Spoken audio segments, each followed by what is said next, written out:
ચાલો આજે બનાવીએ મોહનથાળ, જેમાં માવાનો બિલકુલ ઉપયોગ નથી કર્યો તો પણ મોહનથાળ એકદમ સોફ્ટ બનશે.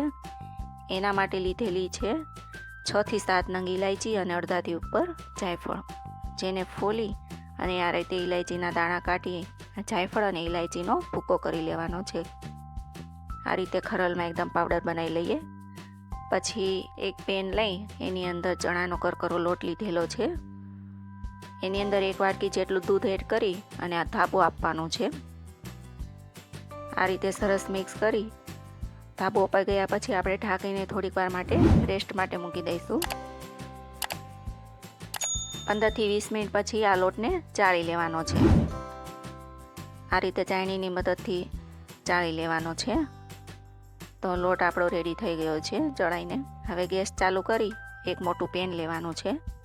એની અંદર ઘી એડ કરી દેવાનું. ઘી ગરમ થાય એટલે જે આપણે લોટ છે એ એડ કરી દેવાનો.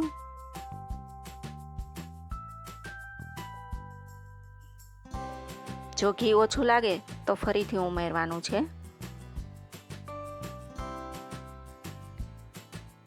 આ લોટને શેકતી વખતે ગેસની ફ્લેમ એકદમ સ્લો રાખવાની છે. આ લોટને શેકાતા 20 થી 25 મિનિટ થાય છે. આ લોટ શેકાઈ ગયો છે. એને એક ડીશમાં આપણે કાઢી લેવાનો છે.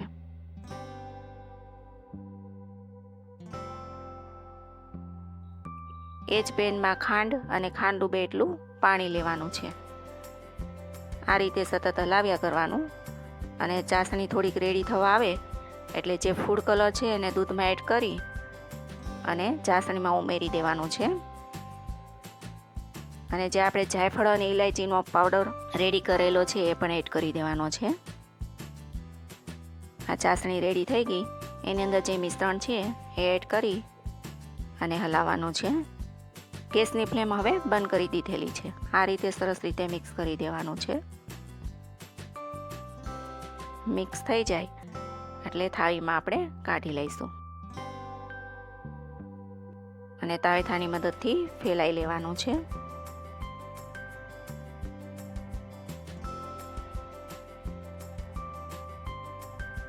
આ રીતે ફેલાવાઈ જાય એટલે વાટકીની મદદથી સરખું લેવલ કરી લઈશું.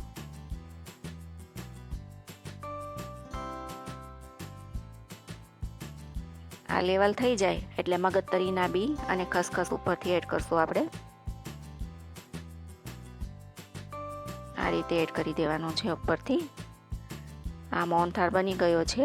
હવે જ્યારે ઠરી જાય ત્યારે આપણે પીસ પાડશું. આના મોહનથાળ ઠરી જાય એટલે આ રીતના પીસ કરી લેવાના છે. જો ગરમ ગરમમાં પાડશું તો બરાબર નહીં પડે. આ સરસ થઈ ગયો છે. આપણો મોહનથાળ બનીને રેડી થઈ ગયો છે. જો આ રેસીપી તમને ગમી હોય તો લાઈક કરો, શેર કરો અને સબસ્ક્રાઈબ કરો.